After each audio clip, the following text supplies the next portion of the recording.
Maafkan Tun M, ini jawapan Najib. Masa depan politik Azmin dalam bahaya?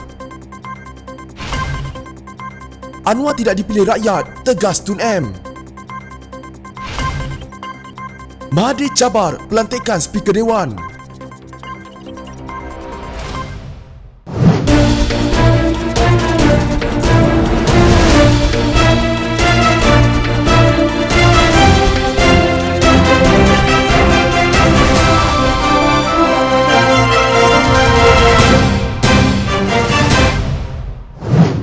Serangan Dr. Mahathir ni keterlaluan, keterlaluan dan terlalu personal. Najib Razak bahu membersihkan namanya sebelum menentukan jika beliau bersedia memaafkan Dr. Mahathir Mohamad yang melancarkan serangan terhadapnya yang disifatkan keterlaluan dan sangat peribadi. Apapun saya kena bersihkan nama saya dulu sebab saya ada kes tertentu di mahkamah. Saya nak bersihkan nama saya, itu pokoknya. Bila saya dah bersihkan nama saya, insya-Allah saya akan tentukan apa yang patut saya lakukan sebab serangan Mahathir keterlaluan dan terlalu personal, katanya dalam wawancara bersama Akhbar Sinar Harian. Ahli Parlimen pekan itu berkata demikian ketika ditanya sama ada beliau bersedia memaafkan Mahathir yang melemparkan pelbagai tomahan terhadapnya. Sebelum ini Mahathir mempertahankan kritikan terbukanya terhadap Najib kerana beliau ialah bekas Perdana Menteri dan bukannya individu tepi jalan yang merupakan punca kejatuhan Kerajaan Pakatan Harapan pada Februari lalu.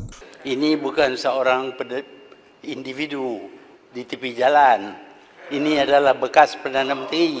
Ahli Parlimen Langkawi itu kecewa PPBM yang ditubuhkan khususnya untuk menjatuhkan kerajaan kleptokrat pimpinan Najib. Percaya DAP boleh menghancurkan orang Melayu. Beliau turut mendakwa isu itu dicipta Najib untuk menjatuhkan Kerajaan Pakatan Harapan. Hari ini Najib berkata semua catatannya di media sosial, khasnya Facebook, dibuat berdasarkan fakta, angka sebenar dan kebenaran. Katanya, beliau tidak melakukan serangan peribadi terhadap mana-mana pihak. Kita tumpu pada dasar, idea dan cadangan bernas sedikit. Perli kiasan ada, kalau tak bosan, cuit tak kasar.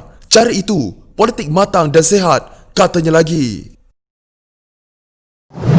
Seorang pemimpin Barisan Nasional Selangor memberi amaran kepada Menteri Kanan Ekonomi Muhammad Azmin Ali yang masa depan politiknya berada dalam bahaya kecuali beliau berusaha memperbaiki hubungannya dengan UMNO dan PAS. Dia nampaknya bermasalah dengan semua orang, kata Ketua Penerangan Barisan Nasional Selangor Isham Jalil kepada portal FMT. Mengulas kritikan pengerusi UMNO Selangor Noh Omar awal bulan ini berhubung pertemuan diadakan Azmin tanpa wakil Perikatan Nasional, Isham berkata terdapat kekurangan kepercayaan antara beliau dan pimpinan UMNO serta PAS Selangor. Menurut Noh, Menteri Besar Amiruddin Syari yang juga ahli PKR, satu-satunya individu penting, dijemput dalam mesyuarat yang membincangkan perkembangan ekonomi Selangor itu. Isham mendakwa Azmin kehilangan separuh sokongan akar umbi dalam PKR dan PPBM serta kepercayaan pengundi Cina. Katanya, pengundi Cina tidak akan memilih Azmin dan rakan-rakannya yang berhijrah daripada Pakatan Harapan pada pilihan raya akan datang.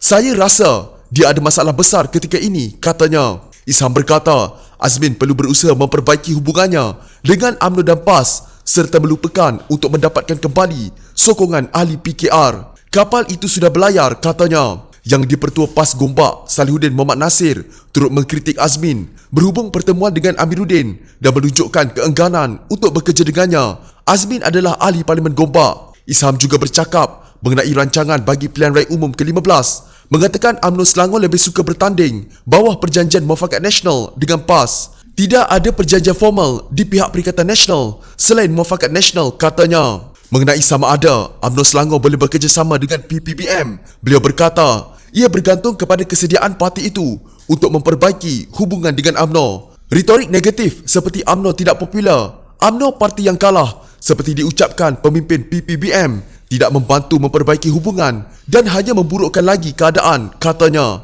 Isham mendakwa tidak ada sokongan akar umbi untuk PPBM dan berkata parti itu memenangi 13 kerusi pada pilihan raya lalu hanya kerana undi Melayu terbahagi antara UMNO dan PAS. Kali ini ia tidak lagi akan memiliki kelebihan ini. Orang Cina tidak akan memilih PPBM lagi dan kumpulan kecil orang Melayu yang merupakan penyokong tegar PKR akan meninggalkannya. Jika PPBM tidak bekerjasama dengan UMNO, ia akan bermasalah, katanya. Beliau mendakwa orang Melayu hanya memerlukan UMNO dan PAS Satu untuk memperjuangkan kepentingan Melayu dan satu lagi untuk memperjuangkan Islam. Katanya, PPBM perlu mempertimbangkan untuk membubarkan parti itu seperti dilakukan Semangat 46. Semangat 46 berpecah dari UMNO pada 1988 dan dibubarkan pada 1996. Ramai ahlinya bergabung dengan UMNO. Jika ahli PPBM tidak menyukai UMNO, mereka boleh menyertai PAS. Ini jika mereka betul-betul peduli dengan perpaduan Melayu, katanya. We have to consider having another party.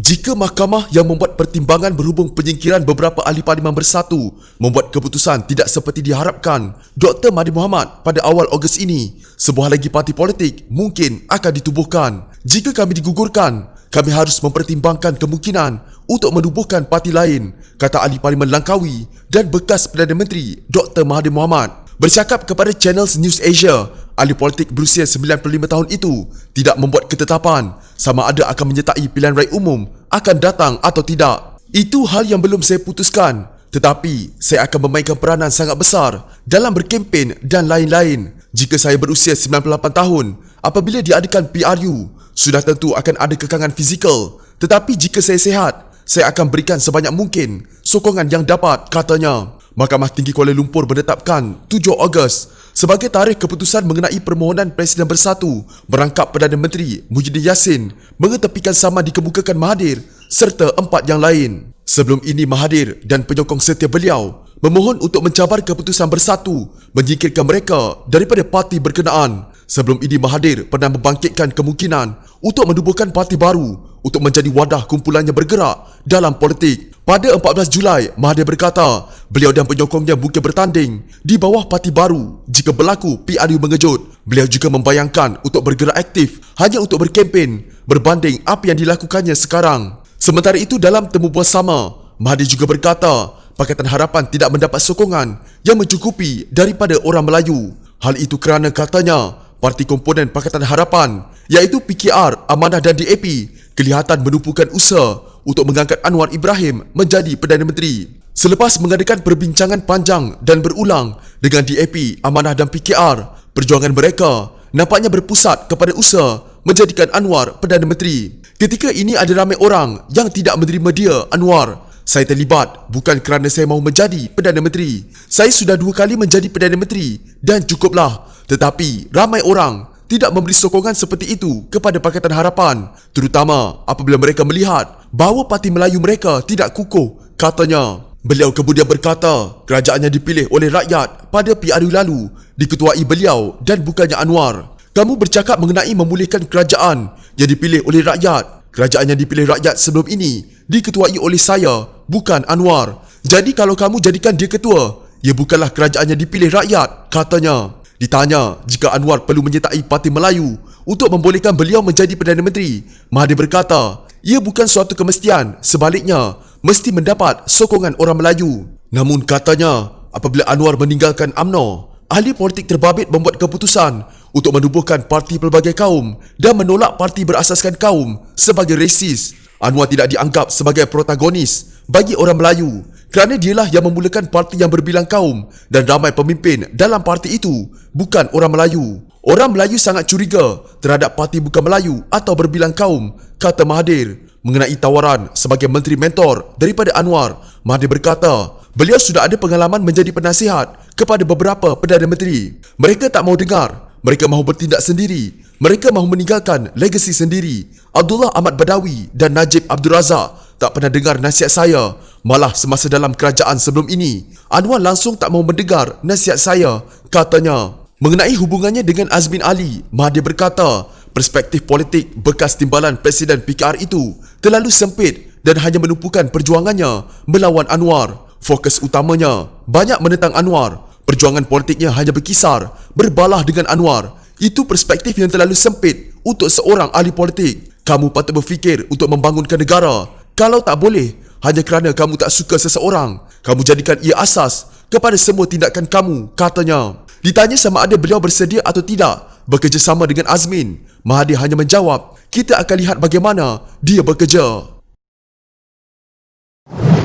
Ahli Parlimen Langkawi Tun Dr. Mahathir Mohamad bersama 4 ahli parlimen lain bertindak mengambil tindakan undang-undang bagi mencabar kesahihan pelantikan Speaker Dewan Rakyat dan timbalan Speaker Dewan Rakyat. Selain Mahathir, keempat-empat lagi ahli parlimen terbabit ialah Ahli Parlimen Jelun, Datuk Seri Mukris Mahathir, Ahli Parlimen Simpang Renggam, Dr. Mazli Malik, Ahli Parlimen Kubang Pasu, Datuk Wira Amiruddin dan Ahli Parlimen Seri Gading, Datuk Dr. Syahrudin Mat Saleh. Kesemua mereka telah memfailkan satu saman pemula atau originating summons di Mahkamah Tinggi. Saman pemula yang difailkan menyebut pelantikan Datuk Azhar Azizan Harun dan Datuk Seri Azalina Osman Said sebagai Speaker dan timbalan Speaker Dewan Rakyat pada 13 Julai adalah tidak sah, bercanggah dengan perlembagaan atau peraturan mesyuarat Dewan. Selepas pengosongan jawatan Muhammad Arif Mat Yusof sebagai Speaker Dewan Rakyat, ahli Dewan Rakyat mesti diberi peluang untuk mencalonkan pilihan masing-masing bagi jawatan tersebut. Katanya dalam satu kenyataan peguam mereka mengenai dakwaan Kerajaan Pakatan Harapan telah mengosongkan kerusi Speaker dan lantikan baru dibuat, tidak memberi notis 14 hari.